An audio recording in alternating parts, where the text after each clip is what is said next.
Well, I'm Michael Salla. I have a PhD in government from the University of Queensland, and I've worked for a number of years in different universities. I had full-time positions in the Australian National University in the Department of Political Science and in the American University in the School of International Service, and had other appointments in other universities such as George Washington University and also the University of Queensland. Well, the question of my background is an interesting one, because what I was doing was working in international politics, and I was very much influenced by ideas and models for how to promote international peace and conflict resolution in the international arena. And so over the years I did a number of things, peacemaking initiatives in East Timor, in Kosovo. I was able to put together a number of grants and workshops where we got people from these conflicts to come and talk and dialogue with one another, trying to promote peace. But what eventually happened was that I found that this wasn't being very successful, that my work in that peacemaking arena and also my teaching at American University, that I found was just not resulting in what I wanted in terms of peaceful outcomes to these international conflicts. So I began to look outside of the kind of conventional sphere. I began to explore theories for what it is that really is driving international politics. And so then I came up with this area of an undisclosed extraterrestrial presence that is kept from the general public. So that really did help me understand what was going on and what is driving international politics.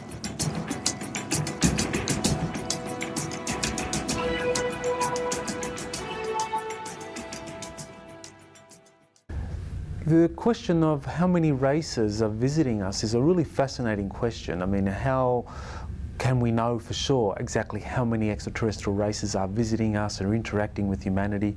I mean, there are different sources disclosing some of that information. I found the most credible to be whistleblowers, people who have worked in these various secret projects, who in some way have kind of been given information that gives them an idea of exactly how many races are here. One of those sources is a sergeant who worked for 22 years in the Air Force, Clifford Stone, and he was involved in these top secret projects that involved the retrieval of crashed discs. So what his job was to go out with a number of other people who were recruited from various military services, that they would come together, they would then be told to go to a particular location, and they would then have the responsibility of sanitizing and retrieving whatever information and whatever physical evidence there is about a crashed extraterrestrial vehicle in different locations in the United States or elsewhere. And in that process, he was able to get quite a bit of information on how many extraterrestrial races are visiting us. And he came up with the figure of 57. Others have come up with slightly more. Another prominent whistleblower or a former employee of the CIA is John Lear. So John Lear, he identified 60 races that are visiting the Earth, and he got his sources from insiders within the CIA.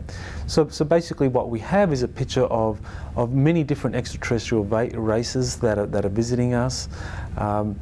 The precise figure is not clear, because it seems that this may change over time, but what is clear is that a number of these extraterrestrial races have taken a direct interest in human affairs. In other words, that they intervene in some way. And basically what I see is that this intervention takes two main categories. One is those extraterrestrials who directly interact with the government in some form, whether it's by agreements whereby technology is traded, or whether it's where information is given to the government and they meet with government representatives and exchange information for some kind of reciprocal benefit. And then there's another group of extraterrestrials who basically interact with humans, civilians, And what they do is they're involved in these contactee reports, people who say that they were taken up on ships and given a lot of information, and they're possibly even taken to other worlds. So there are quite a number of contactee testimonies that exist. And so what we have is a picture of quite a range of extraterrestrial races who are directly intervening. In my own exopolitics research, what I did was identified 17 races that are directly interacting with humanity. 6 of those races are making agreements with the government, the secret government, either directly or indirectly, where they are part of this framework of agreements. And the other 11 races of extraterrestrials are those races that basically directly interact with civilians. They either do it through some kind of telepathic communication that's then followed by a kind of physical sighting of their ships, or direct physical interaction where they meet in person with individuals, and then even take those individuals into their ships and take them off for trips into outer space or even to the home worlds. So there are those races. So it is very, very complex, quite a number of different races, and getting accurate information on this is the challenge, but I think there's enough information out there to give us a reasonable picture that this is basically what is happening.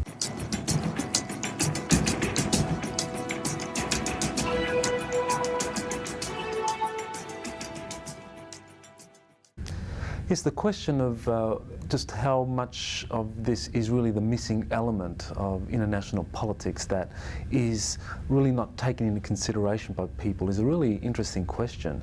I think that's exactly what's happening. It's like when you look at the international political arena, people are focused on problems that they believe really are going to be the things that need to be solved if you're going to promote international peace. But the thing is, if you look beneath that, there are a whole set of other problems that aren't disclosed, and people are really in the dark about that. They don't know what these issues really are, and so without that awareness, you really can't solve these hidden problems. And so it's like international conflict just keeps on perpetuating itself, and that's really where I feel that there is an important need to let many in the general public know of what it is that is secret political dynamics.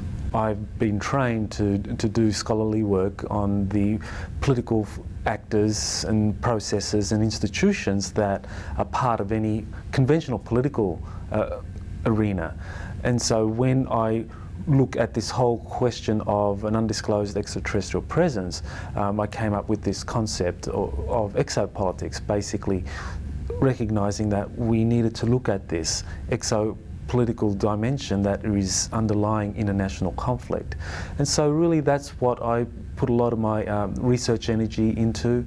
I committed myself full-time to this because I found that I just couldn't teach what I was doing before, that teaching international politics or being involved in international political initiatives without addressing this hidden exopolitical factor, to me was just a waste of time, and I really feel that time is short for all of us, that we've got to make the most of our time here to do the thing that really we feel resonates with our inner truth.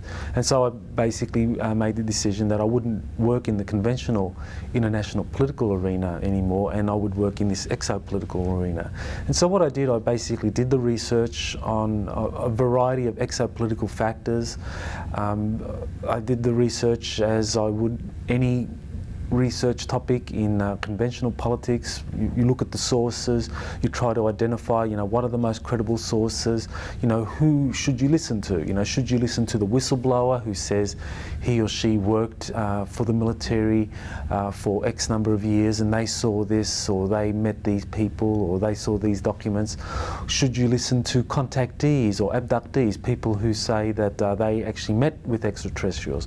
Should you look at remote viewers, or should you look at these documents that are being released? So, I mean, these are all sources of information that, from an exopolitical perspective, are very important. And the thing from a research perspective is to try and rank them. You know, what is going to be the most persuasive? You know, is the most persuasive source of evidence going to be the sort of person who comes forward and says, well, I worked in the military for 22 years and for 5 of those years I was involved in a secret project, and in that project we actually got to work with some retrieved extraterrestrial vehicles. We got to guard them, or we got to see how these can be reverse engineered.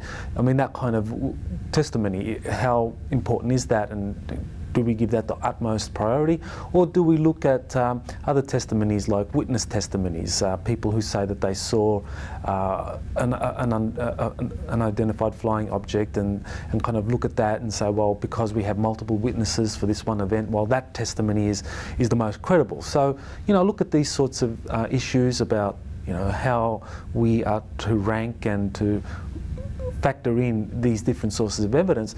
And basically, once you've done that, then what you have is a pool of data, and from that you can draw an analysis. And that's really what I do. I draw an analysis based on the sources of evidence that I identify and that I rank and I see as the most credible, and my analysis is based on that.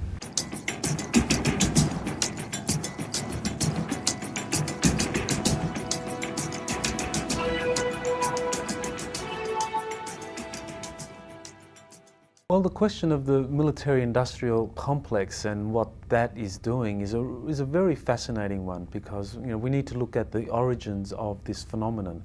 I believe it began during the Second World War, and there was recognition that there were extraterrestrial vehicles that were visiting our planet, and also a recognition that these extraterrestrials were somehow involved with Nazi Germany, and that some of the advanced technologies that the Germans had were a direct result of their communications or interactions with extraterrestrials.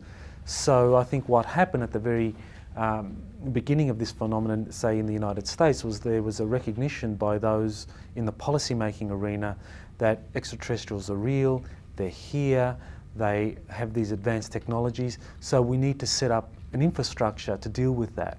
And one of the questions that they had to answer immediately was, well, to what extent do we let the Congress in on this? You know, do we let the US Congress play a direct role in terms of oversight, in terms of being informed of what we're doing here, and therefore the general public plays a role because they, of course, elect congressional officials, and then it becomes part of the congressional debate in terms of, you know, what the military is doing?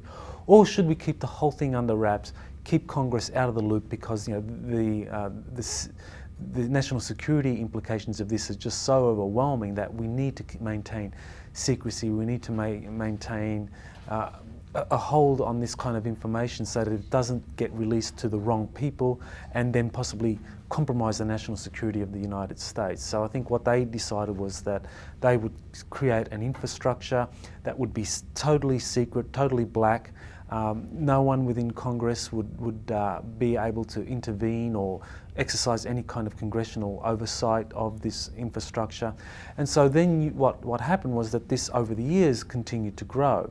I think what we have with President Eisenhower was a complete reorganization of this secret infrastructure that was set up under the Truman administration and even earlier with Roosevelt. So that under Eisenhower, this infrastructure grew and took on a much larger corporate flavour, so that the corporations were then involved in a more direct way. And so then you did have a genuine military-industrial complex. And because it involved an extraterrestrial component, because there were extraterrestrials who were making agreements where they were exchanging technologies and information to the civilians or to the policymakers in charge of this infrastructure, I describe it as a military-industrial extraterrestrial complex. So that really is a very large hidden infrastructure which is funded outside of the regular congressional appropriations process. The CIA plays the key role in funding this vast infrastructure, and they do that through the 1949 CIA Act, which allows the CIA to raise revenue without provision to law. So basically it's given carte blanche to raise money however it feels is appropriate, and it can do that through the various different agencies in the federal government. Well, under the Eisenhower administration, there were a number of corporations that were brought into the vast infrastructure that was set up to deal with this whole extraterrestrial presence.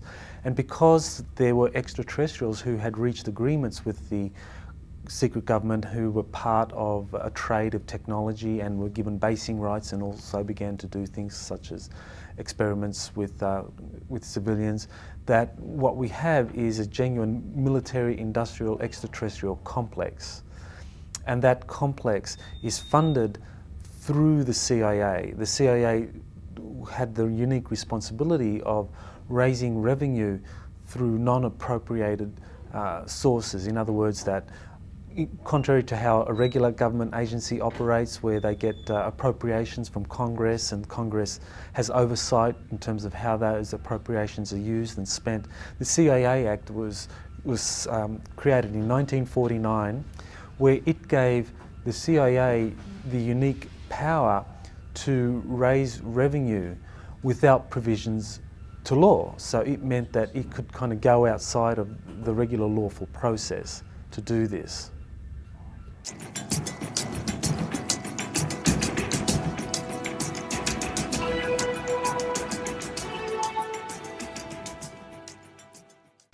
Well, the transfer of technologies from extraterrestrial races that have reached agreements with the secret government or the national agencies responsible for this whole extraterrestrial phenomenon is really a fascinating one. We know that there were agreements reached. We have a reasonable idea that this began under the Eisenhower administration in 1954, that there was the first concrete agreement reached as a result of a series of meetings that Eisenhower had with extraterrestrials, and that these agreements then allowed for a number of technologies that the extraterrestrials had to be exchanged or given to the national security agencies or to the Eisenhower administration in exchange for such things as basing rights, where extraterrestrials could build bases in remote locations. For example, we know that there have been some bases built on the grounds of the Nellis Air Force Base in Nevada, that there also are reports of underground bases in places such as Dulce, New Mexico. So we have reports of these kinds of underground facilities that were made possible because of the agreements reached between the Eisenhower administration and extraterrestrials. As far as the technologies themselves, what technologies were exchanged, I think we get a good idea of that from some of the whistleblowers who talked about some of the projects they worked on where extraterrestrials were involved. One of those whistleblowers is Charles Hall, and he talks about how the extraterrestrials actually assisted the US government in developing the know-how for atomic-powered space shuttles, or vehicles that were based on the extraterrestrial sources or flying sources of the ETs, and that these atomic-powered shuttles were capable of making short trips throughout our solar system, such as to the Moon and to Mars, in a reasonably quick time. I mean, much quicker than what we understand through conventional propulsion systems. So that kind of advanced propulsion device necessary for having vehicles travel regularly from the Earth to remote locations such as the Moon or Mars, that technology was given to the government by extraterrestrials. We also know, for example, that the government has been working on anti-gravity propulsion systems, and that a lot of this was given, or assistance was given by extraterrestrials.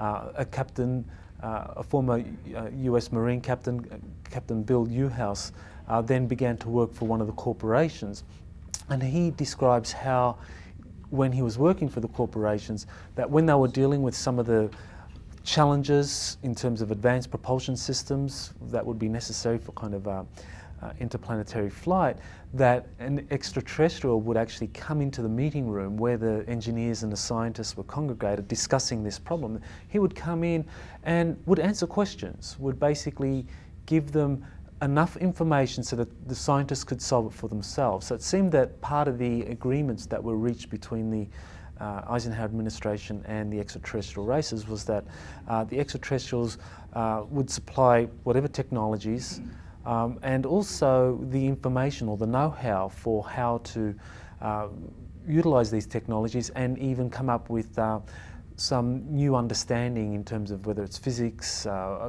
atomic propulsion systems, or whatever that technological area is. So it seems that there's a lot of evidence supporting the idea that there have been extraterrestrial technologies that have been given to the government and have been extraterrestrials have actually assisted the government in implementing these technologies and developing those. Well, one of the whistleblowers who has talked about the technologies that has been gained as a result of this interaction with extraterrestrials is Colonel Philip Corso, and he talked about a number of technologies that were a direct result of this extraterrestrial information and technology that the government had in its possession. And he does talk about such things as fibre optic cables, whereby you could have a lot of information be transmitted along these fibre optic cables using photons and laser principles, so that a lot of information could be recorded in fibre optics and passed on to remote locations. So that would be the sort of thing that we rely on today with fibre optic cables, for example. Another area is the silicon chip, that this was something that was a result of the kind of technologies that extraterrestrials had supplied.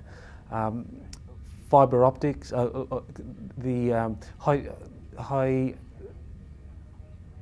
textiles that were very durable, like Kevlar, fabrics that are very strong and resistant to projectiles, that is also a result of this kind of extraterrestrial technology that was handed down to the military. And so, for example, the body armour, the Kevlar body armour that is used by the military, a lot of that owes its origins to the kind of extraterrestrial information and the technology that was handed over.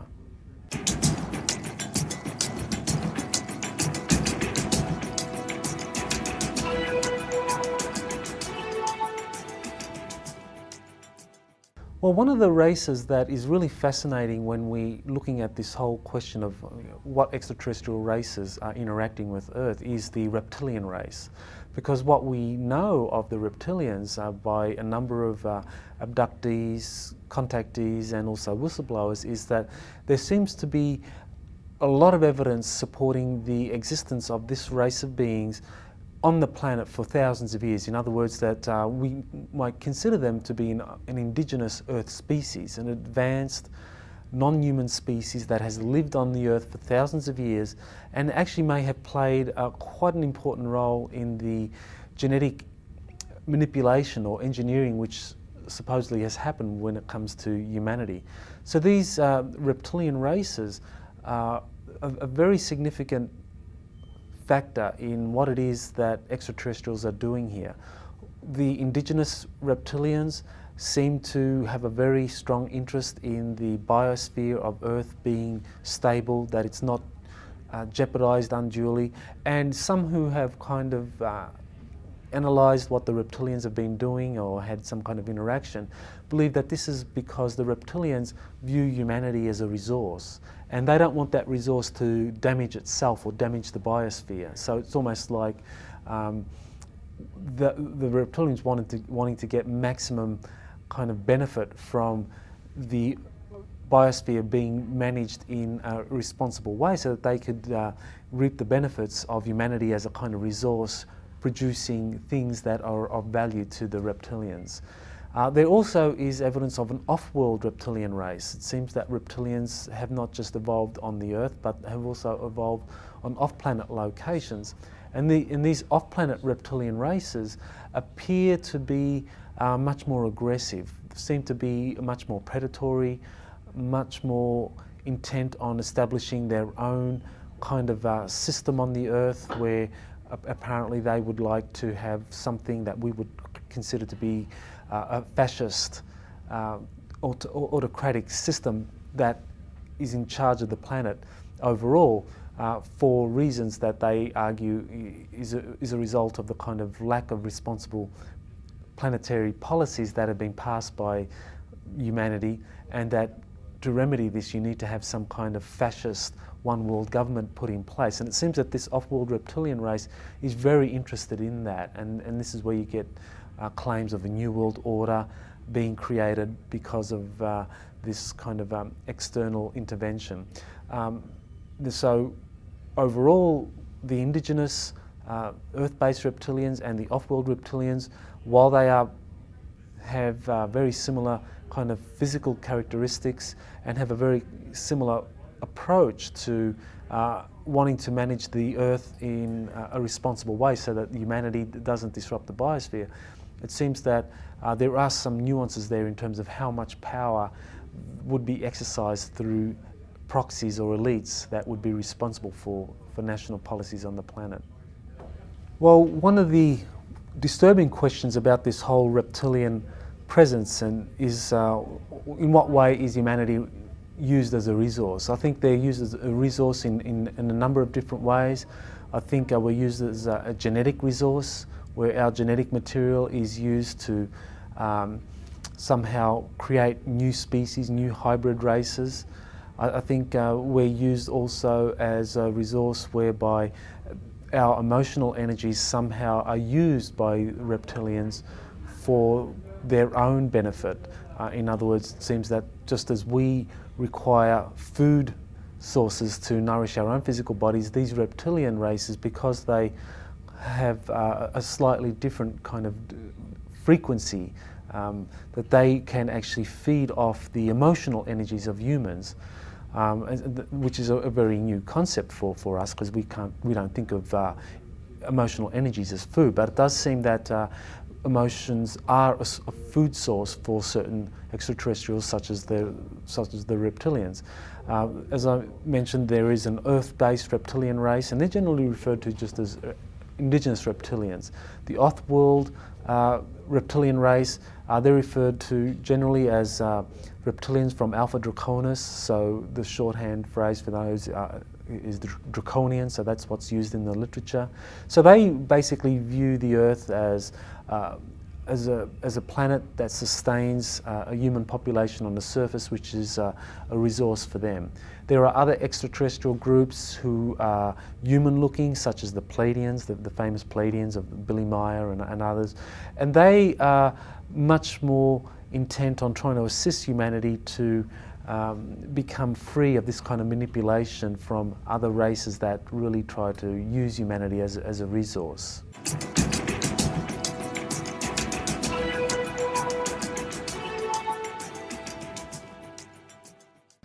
Well, when it comes to the role of the greys, or whether we're talking about the short greys, who generally are the kind of 3 to 4 foot short extraterrestrial beings that have very slender bodies with long arms and big wraparound black eyes, or whether we're talking about tall greys that are anywhere between 6 to 8 foot tall, who are very humanoid in appearance, but typically are hairless, and they have a kind of either a very white complexion or a grey pasty complexion. So when we're talking about greys, we see that there's a relationship between these two different greys, and generally in the field people refer to the short greys and to the tall greys to differentiate between these two groups. It seems that the short greys are almost like a drone, or like they are kind of like a worker race. They seem to operate in a way that indicates that they are under orders from other extraterrestrial races, And so these short greys are the ones that are most involved in the abductions. They are the ones that play a leading role in examining or conducting experiments on abducted civilians, and in also playing a lead role in the creation of a hybrid species. That these short greys are the ones that are carrying out a series of genetic experiments using civilians that is designed to create a hybrid race that is going to combine the superior intellectual energies of the greys with the kind of more powerful, nuanced emotional energies of humans. And it seems that what the short greys are wanting to do is to create a hybrid human race that is super intelligent by our standards, with also a very wide emotional range, but not violent. It seems that they understand that the creation of a very intellectually advanced hybrid race, if that race has this disposition to violence that humans have, that it would very quickly destroy itself and be a menace. So it seems that this is part of what the greys are doing, that they're doing a lot of research in examining human emotions, because it seems that they want to create this hybrid race which has a wide emotional range but doesn't have the violent emotions accompanying that. When it comes to the tall greys, it seems that the tall greys tend to be more the policy makers. They tend to be the ones that are kind of like a diplomatic core of the greys. They are the ones that make the agreements. Like we know, for example, when the Eisenhower administration met with representatives of the grey extraterrestrial races, they met with tall greys. It was these tall greys who met with the military officials that implemented agreements. But it's the short greys that actually carry those agreements out. So what we have is a division of labour between the greys, the tall and the short.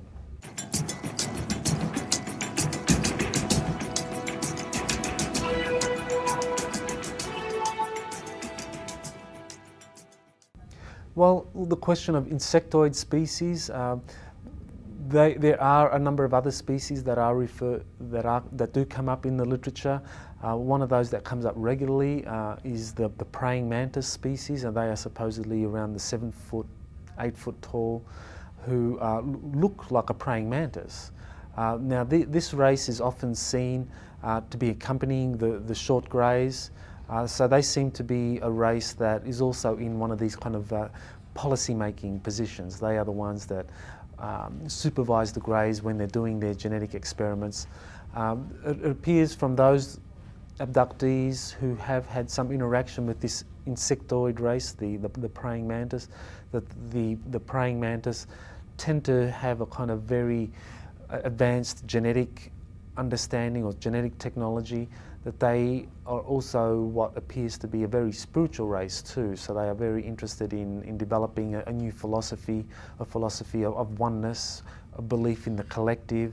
So kind of collective ideals where individuals subsume their own individual wants and propensities to the needs of the collective. So it seems that this is what the praying mantis and the insectoid races more generally are trying to encourage, a kind of a collective ethic whereby individuals subsume their own individual kind of drives and concerns for the good of the greater whole. So that seems to be something that the insectoid species promote, which is very different to the human species such as the Pleiadians or other races like the Andromedans, who have a much more individualistic ethic.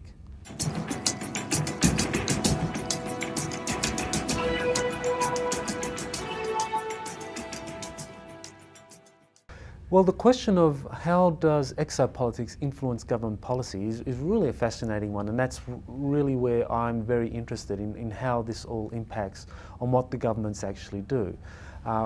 Iraq is a very interesting case because it seems to be confirmation of what I found to be one of the chief goals underscoring foreign policy since the Second World War, which is to basically locate any extraterrestrial artifacts, any extraterrestrial knowledge, information, sacred texts that is located around the planet. So it seems that very soon after the Second World War, the major governments realised that what was going to be very important for them to be able to advance their own kind of infrastructures that are based on extraterrestrial technologies, while maintaining a lid on all of this and ensuring that the general publics and the media and their own congressional officials don't understand what is happening, is to make sure that any technologies discovered anywhere on the planet, that those technologies are very quickly taken into the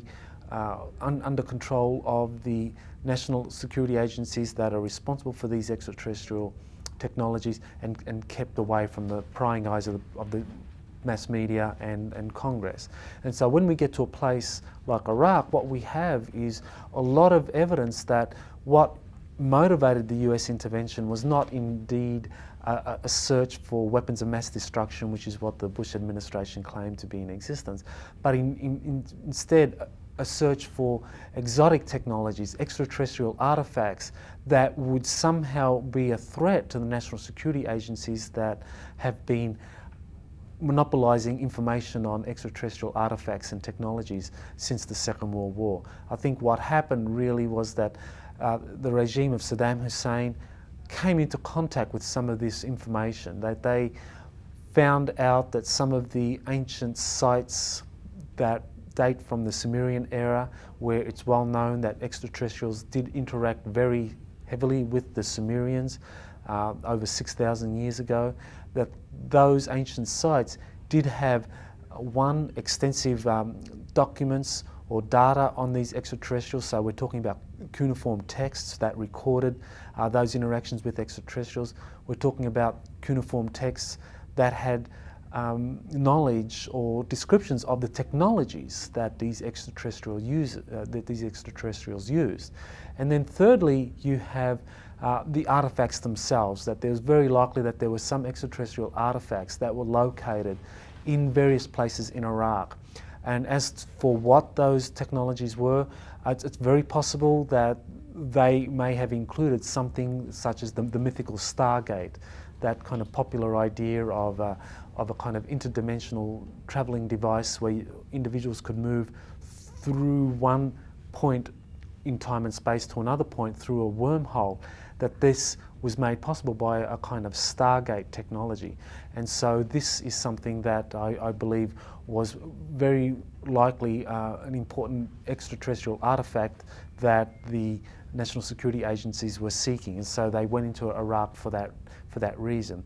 And what I think helps kind of give legitimacy to this kind of explanation is a recent study that was commissioned by the US Air Force. It was called the Teleportation Physics Study, and that study just came out a month ago. It was released for the general public, and it basically verified that teleportation is a real phenomenon. It actually does occur, that physical objects can be teleported through a range of different mechanisms from one place in time and space to another place in time and space. So this study looked at all of the literature and basically concluded that this is a very real phenomenon, that experiments have confirmed that teleportation is real. So what the teleportation physics study that was released this year confirms is that it is possible for this kind of Stargate technology to exist and to actually be put into practice. And I believe that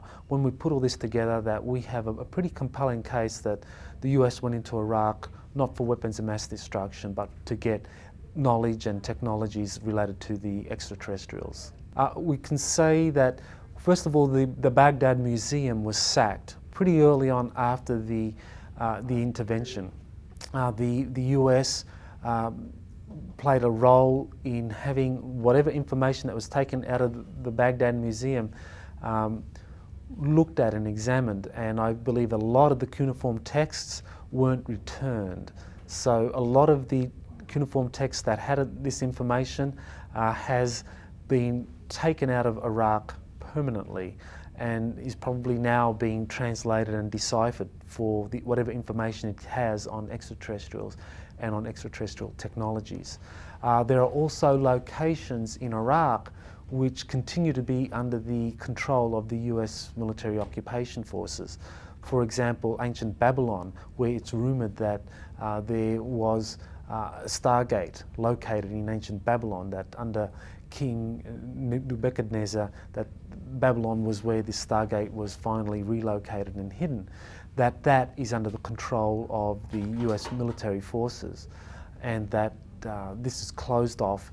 No one can go into that area. It's basically a military base. So this is an ancient city, Babylon. So the question is, well, why does the US continue to have control over this kind of ancient city when it doesn't in itself have a kind of military function? So why make the whole area a base for US forces there? And then finally we can look at the way in which the occupation has been conducted. I think it was deliberately bungled. I think that this was not an occupation that was designed to be a short-term, let's get in there, remove Saddam Hussein, remove the troublemakers from the regime, and put in a regime that we can work with that will then put Iraq in a stable foothold. What they went in and what they did was they went in and deliberately bungled it. They bungled it in a way where they basically told the former elites that they were no longer welcome, that they were no longer going to be playing a role in the future governance of Iraq, that the Ba'ath Party was going to be illegal from then on. And so basically what that did was it created the context for this violent insurgency that we're seeing, which continues to spiral on.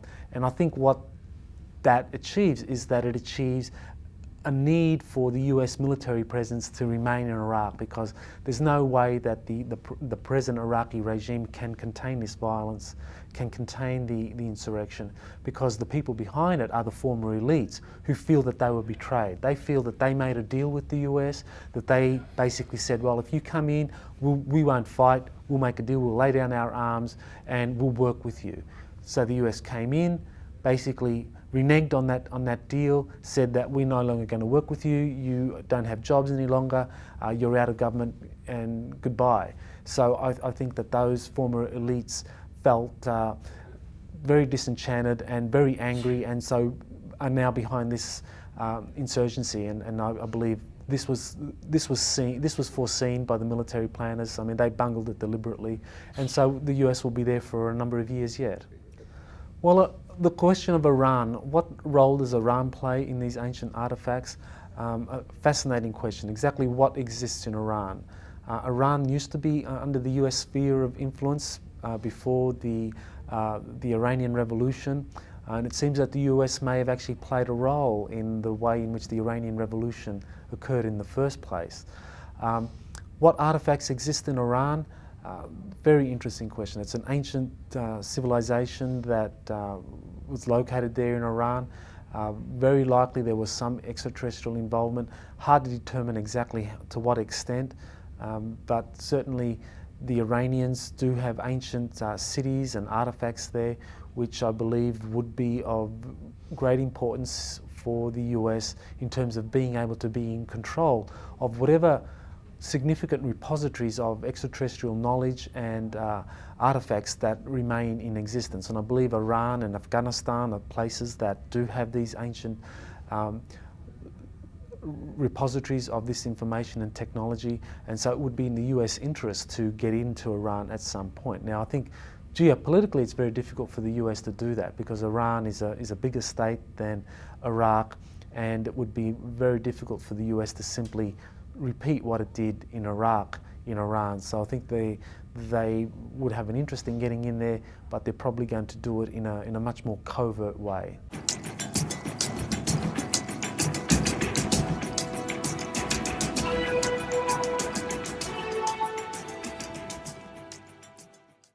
Following the money trail is really fascinating, because this is where I think we get strong evidence that this secret infrastructure exists, and it's vast. I mean, how do we get this information? Well, we look at the way in which money is funneled through different agencies within the US. And as I mentioned earlier, the 1949 CIA Act basically gives the CIA the unique ability to be able to raise revenue from other government agencies, federal agencies, without provisions of law. So it basically means that the CIA can go to the Director of Housing and Urban Development and say, well, you've got, for example, $50 million in your budget earmarked for assisting low-income earners in buying their first homes. Well, what we'd like you to do is transfer 30 billion of that into this secret account.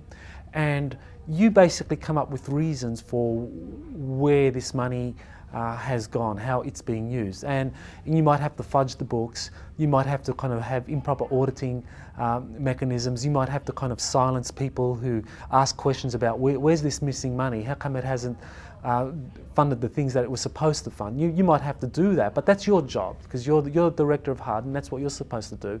And because the CIA has this power, it basically means that the directors of these different federal agencies need to comply. It's lawful. It's actually part of the law that the CIA can raise revenue through different government agencies without provision to law. So it doesn't matter that appropriated money was intended for low-income earners.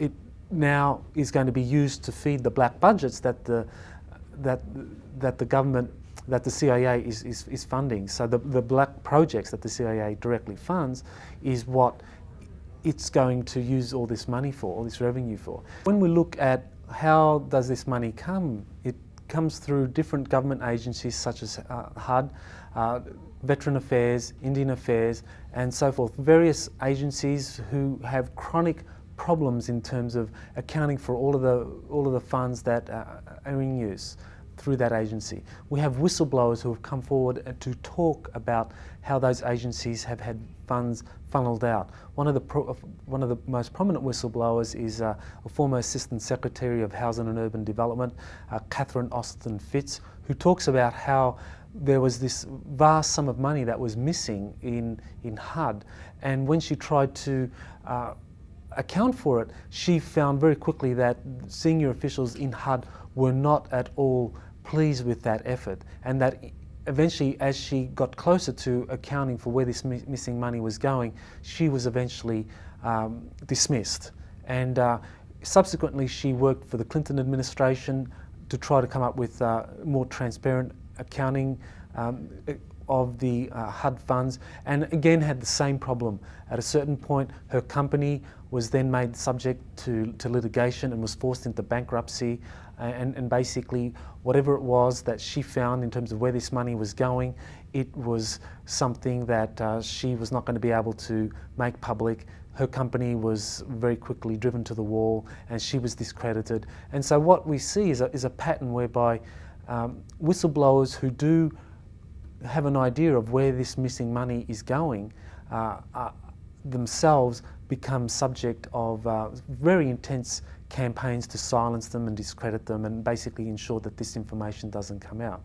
So when you put all this together, I think that the main kind of insight we can draw from all of this is that vast sums of money are being siphoned through these different agencies into the coffers of the CIA, which then forwards this money on to the DOD, and this money is funneled through the DOD and goes into the black projects which the DOD has direct oversight over. So the CIA is kind of like the bag man. It collects the money, it goes to the Department of Defense that actually administers how this money is going to be spent on different black projects. So the size, how much are we talking about? I think the best indication for just how much we're talking about here are the auditing irregularities that the Inspector General of the Department of Defense has himself identified. He identified in 3 years, it was 1998, 1999 and the year 2000. In those 3 years, they identified on average $1.7 trillion could not be accounted for in the Department of Defense budget. In other words, this was money that was being moved around in ways that could not be accounted for. And I think what that indicates is the true size of the black budget. We're looking at an infrastructure that is funded by as much as $1.7 trillion a year. Now, when you consider that the whole Department of Defense budget officially is just over $400 billion, we're talking about a vast infrastructure that is 4 times greater than the entire Department of Defense budget. So we are talking about something so vast I mean, the entire US federal budget is in the vicinity of $2.1 trillion. So if the true black budget is 1.7 trillion, you have a sense of just how vast this is.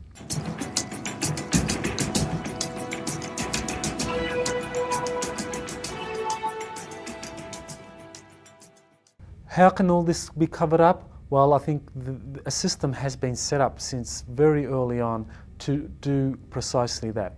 I think one of the first things that the national security agencies did was that in 1953 they passed a joint Army-Navy air publication called JNAP 146E, which basically said that all information concerning UFOs would have to be reported to the responsible agencies, and that anyone reporting this outside of those agencies, anyone reporting information on these UFOs that were currently under investigation by an agency was subject to penalties, severe penalties, $10,000 or 10 years jail.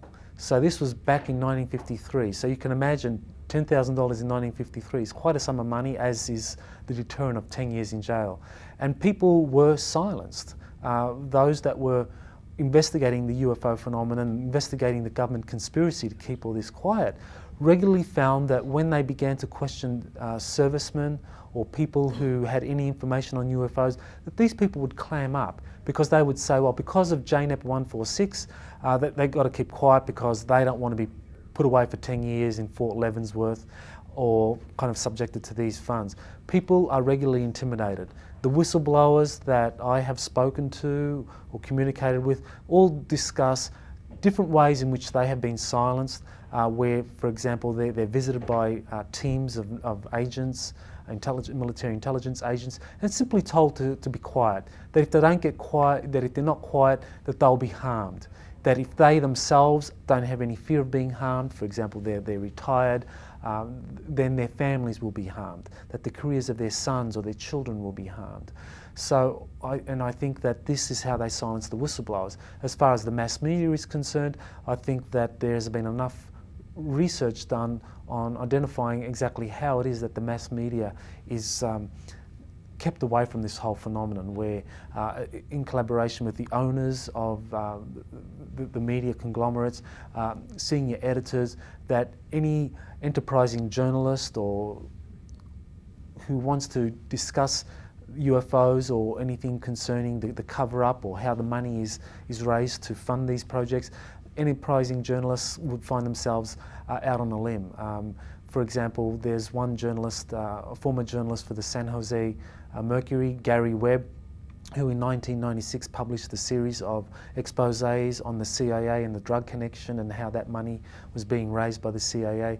He found himself very quickly on the outer. He published these series of articles, and then his newspaper basically backtracked, apologised for having gone forward with the articles in the first place. Webb himself was discredited and unfortunately lost the kind of respect he once enjoyed in his profession, and unfortunately had basically felt compelled to commit suicide at the end of last year. So that was a very sad case, but it gives you an example of the sort of financial desperation or the financial hardship that those who talk about these types of areas undergo. So through a combination of all of these different mechanisms, whether it's physical intimidation, whether it's direct threats to family, whether it's harassment, whether it's financial hardship that is experienced by these individuals, the silence is kept, and so this vast infrastructure is kept away from the general public.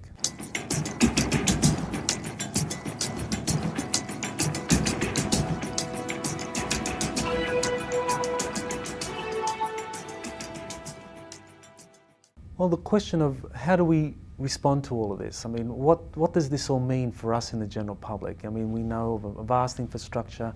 an extraterrestrial presence which isn't acknowledged, the government making deals with different extraterrestrial races and keeping this away from the Congress and the mass media. What do we make of all this? What does it mean for us? Well, I think we need to be very, very concerned about this as individuals who obviously live in the West, in the US, and with families that we're raising, and we need to look at, well, what does this mean for us personally? What does this mean for our families? And I think we need to be very concerned about the way in which this whole area has been managed by the national security agencies responsible. By maintaining secrecy, keeping people in the dark, it means that we really don't know whether this secrecy and withholding the information, withholding the technologies from the general public arena is really for the best interest of all of us. I mean, for example, we know that there are technologies in existence that don't require fossil fuel energy sources. So we could replace fossil fuels, so the dependence on oil could be ended overnight. We could have advanced technologies whereby individuals would have kind of unlimited energy by which they could do things such as travel from different parts of one city to another, or across a country, or even intercontinentally, that there could be unlimited energy for fueling their houses so that they don't have to pay these hefty energy bills during the winter. So there is very direct consequences of these technologies being withheld. Also, when it comes to medicine, I mean, it seems that extraterrestrials have superior medical technologies that they could be shared with humanity, with the general population. These also are being withheld. That this is being withheld ostensibly because if this information were released to the general public, that the general public would learn that this was not developed through conventional science, that this was somehow handed down by some advanced race, so it would blow the cover on the extraterrestrial presence. So in terms of global health, we're also paying a very heavy price.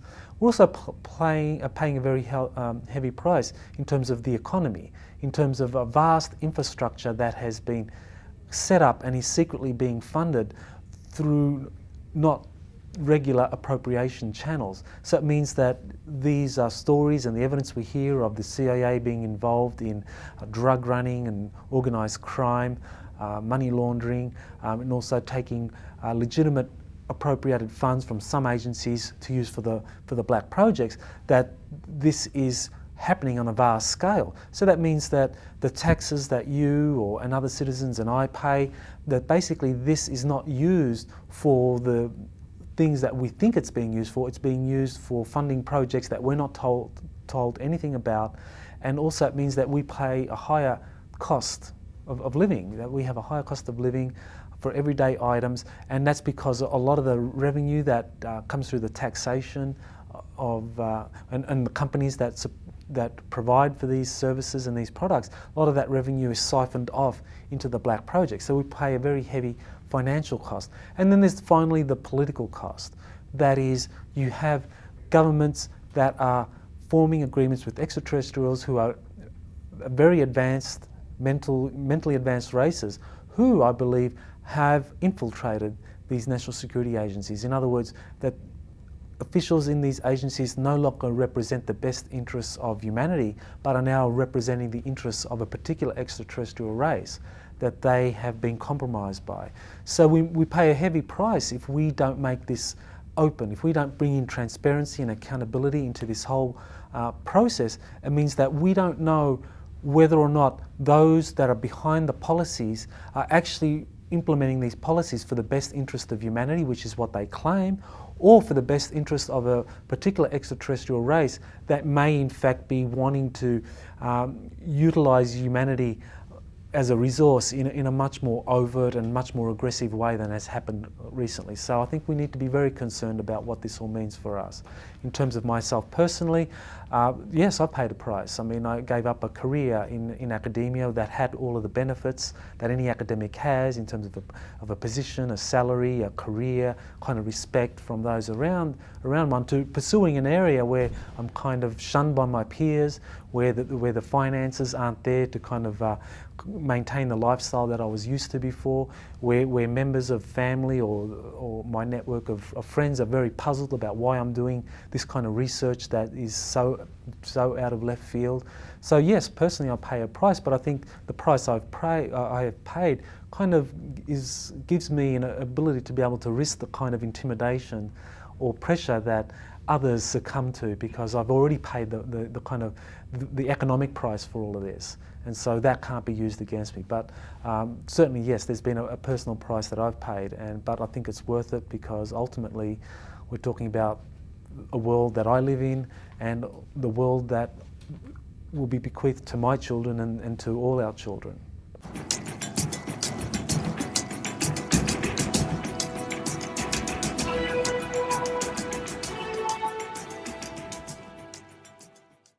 Is disclosure occurring now? I think that there are signs that it is happening, that there's an acclimation process that is underway. I think the very fact that I'm able to talk to you about this is a sign that there are those within the national security agencies that want this kind of information to be disclosed. They want it to be done in a way that can be easily discredited or denied by them. So people like myself kind of fit that bill quite well, because I don't have a present position, an academic position at all. So they could be.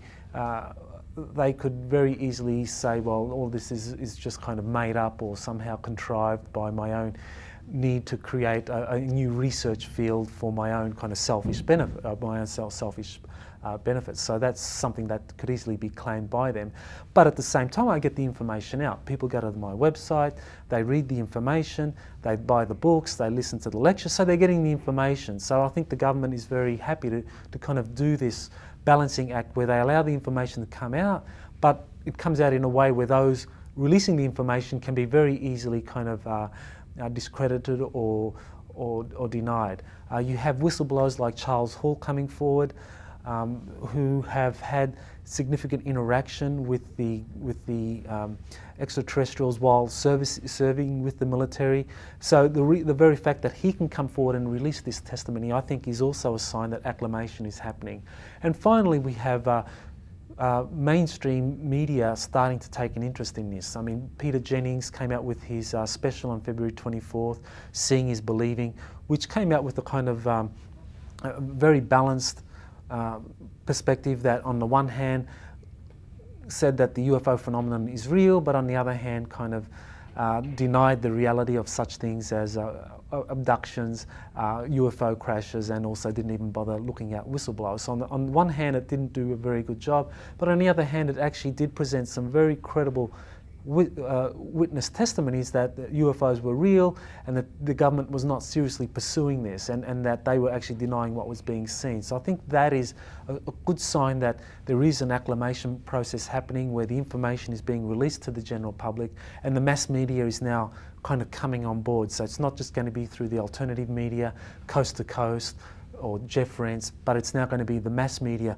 that's going to release a kind of very diluted version of all of this information. But I think that's very encouraging. So we can look forward to the future of one where more of this information gets out into the general public.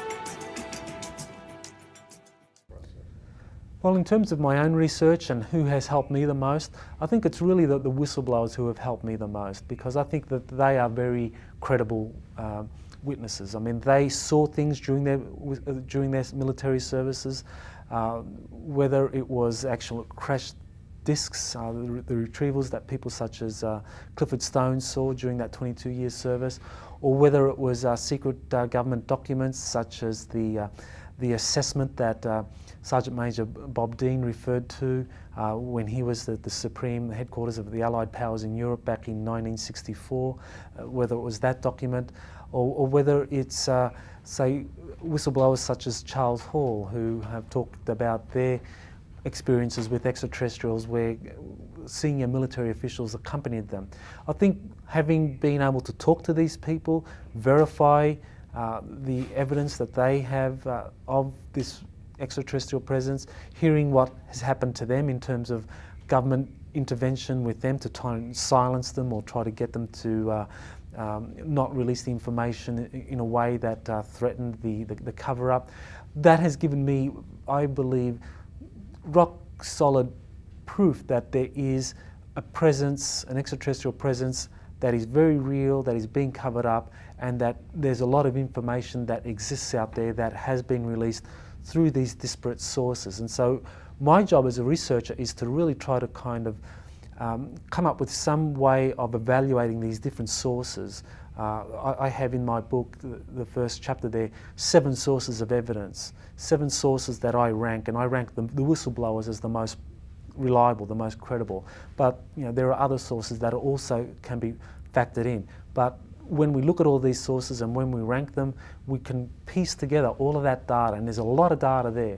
I mean, the problem in the past was that people didn't know how to deal with the data. They either said, well, this is true or it's a lie. Well, it's not black and white. There are many gradations in between here. And so what I do is try to kind of like look at the gradations, try and rank the testimonies, and then come up with a coherent analysis of all of this and put it out to the general public. And I'm very gratified by the kind of response I've gotten, where people feel that the analyses that I've come up with have helped them understand what's going on.